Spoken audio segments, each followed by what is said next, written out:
This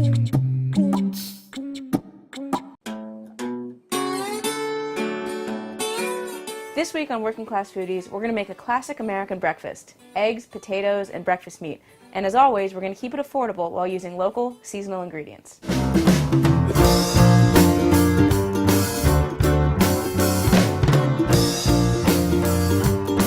This week on Working Class Foodies, I wanted to make a spin on a classic potato hash, but instead of using overly salted canned corned beef, I used a fresh chorizo sausage homemade at a local market. You can use any kind of fresh sausage for this recipe, or you can use leftover roasted vegetables instead if you prefer.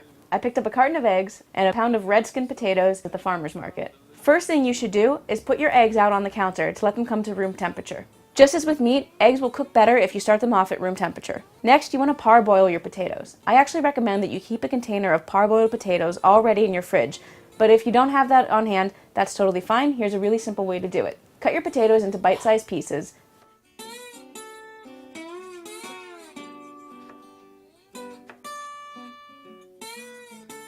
And put them in the pan that you're going to eventually cook everything else in. Cover the potatoes with water and add salt. I used a non-stick pan for this because I wanted the potatoes to brown on the bottom without sticking to the pan and tearing.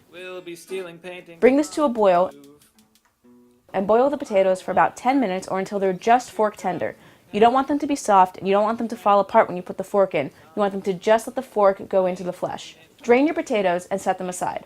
Heat a little bit of olive oil in your pan and take your sausage out of its casing. Crumble the sausage into the pan and stir it around just until it starts to cook. Then mince a clove or two of garlic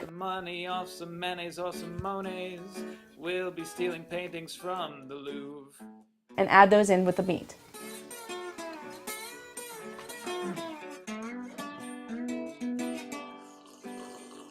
If you're using leftover vegetables, go ahead and heat those up. When your meat is cooked or your leftover vegetables are warmed through, add your potatoes back in.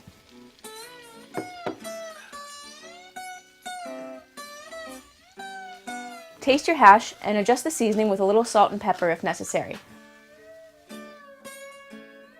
You want the potatoes to brown on the bottom, so you don't want to stir them too much or they won't brown. Let it sit and cook. That Mona Lisa would want to get a piece of all the action, so I let her come along. When your potato hash is cooked through, add any fresh herbs like chives, fresh thyme, scallion tops, whatever you like. Friendly folk think I've done nothing wrong. Set it aside in a bowl. Before my life was bumpy and my clothes were looking frumpy. Turn your heat down to low and add a little olive oil to the pan. I made this dish with sunny side up eggs. To make this, I broke the eggs gently into a cup. Because we stole some paintings from the Louvre. Gently slide your eggs into the pan.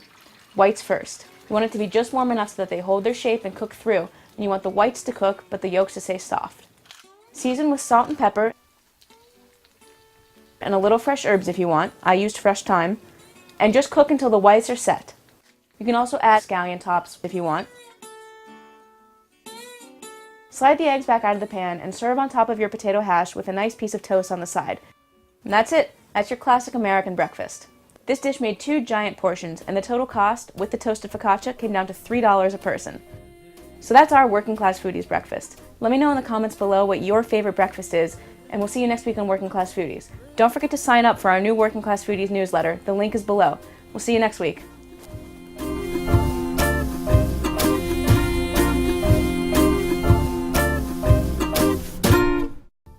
Check out some of our other episodes to find recipes that would go great with this dish by clicking any of these boxes around my face.